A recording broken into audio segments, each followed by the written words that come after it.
subscribe to Mufti Tariq Online and press the bell icon for more videos. السلام علیکم ورحمۃ اللہ۔ صنم مصطفیٰ کراچی سے یہ بہن سوال کرتی ہیں کہ نماز تہجد میں کون سی صورتیں پڑھنی چاہیے، شروع کہاں سے کرنی چاہیے، تھوڑی رہنمائی کر دیجئے۔ اور دوسرا سوال یہ ہے کہ جب ہم فرض نمازیں پڑھتے ہیں تو ترتیب وار صورتیں کس طریقے سے پڑھتے جانا ہے؟ کچھ لوگ تو ساری نماز میں صرف سورۃ اخلاص ہی پڑھتے ہیں،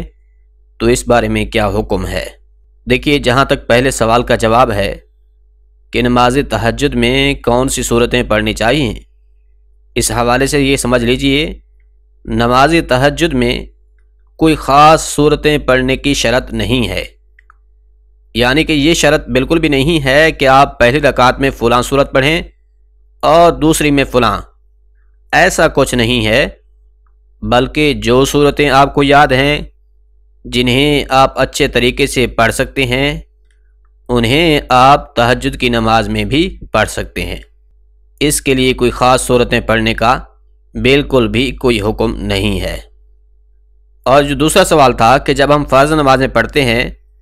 تو ترتیب وار صورتیں کس طریقے سے پڑھتے جانا ہے، اور کچھ لوگ تو ساری نماز میں سورۃ اخلاص ہی پڑھتے ہیں، تو ان کی نماز کا کیا حکم ہے؟ دیکھیے، ترتیب وار صورتیں پڑھنے کا طریقہ، یعنی پہلی رکعت میں جو ہم نے صورت پڑھی ہے، دوسری رکعت میں اس سے اگلے والی صورت پڑھنی ہے۔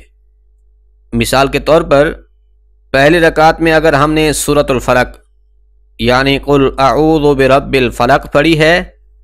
تو دوسری رکعت میں اس سے اگلے والی صورت سورۃ الناس قل اعوذ برب الناس پڑھیں گے، نہ کہ الٹا قرآن مجید پڑھنا ہے، یعنی پہلی رکعت میں تو سورۃ الناس پڑھ لیں اور پھر دوسری رکعت میں سورۃ الفلق پڑھنے لگ جائیں، تو یہ مکروہ عمل ہے، ایسا نہیں کرنا چاہیے،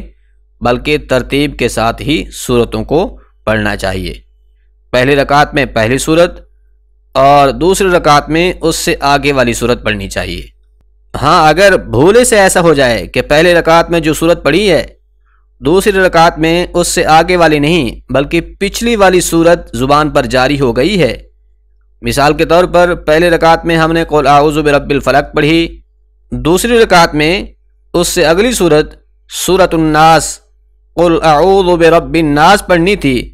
مگر بھولے سے زبان پر سورۃ الاخلاص یعنی کہ قل هو اللہ احد جاری ہو گئی، تو پھر اسی صورت کو ہی پڑھیں گے، اس کو چھوڑ کر سورۃ الناس کی طرف نہیں بڑھیں گے، یعنی اسی صورت قل هو اللہ احد کو ہی پڑھیں گے۔ یہ حکم ہے اس صورت میں اگر بھولے سے اس طرح سے ہو جائے۔ یہ بھی یاد رہے، جان بوجھ کر نماز میں الٹا قرآن مجید پڑھنا یہ جائز نہیں ہے۔ اسی طرح یہ جو سوال تھا کہ کچھ لوگ تو ساری نماز میں سورۃ اخلاص ہی پڑھتے ہیں، تو ان کے لیے کیا حکم ہے؟ اس حوالے سے یاد رکھیے، نفل نماز میں ایک ہی صورت کا تکرار کرنا،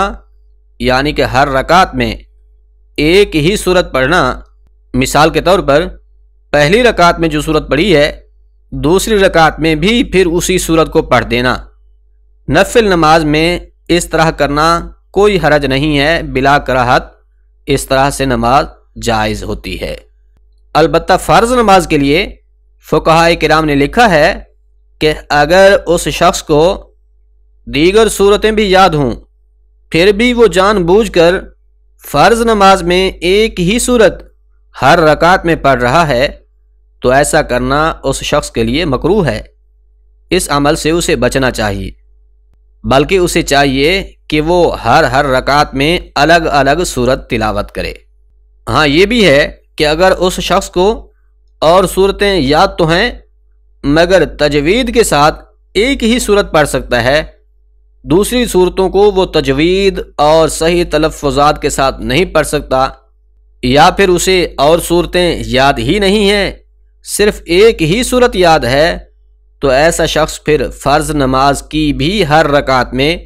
ایک ہی صورت پڑھ سکتا ہے، اس کے لیے بھی پھر ایسا کرنا بلا کراہت جائز ہے، یعنی کہ فرض نماز کی ہر رکعت میں ایک ہی صورت اس کے لیے پڑھنا بالکل جائز ہے۔ لہٰذا خلاصہ یہ ہے کہ بہت ساری صورتیں یاد ہیں تو الگ الگ صورت ہر رکعت میں تلاوت کریں، لیکن اگر ایک ہی صورت یاد ہے تو پھر اسی صورت کو ہر رکعت میں پڑھنا بلا کراہت درست ہے، اس سے نماز میں کوئی فرق نہیں آئے گا۔ امید ہے بات سمجھ آ گئی ہوگی۔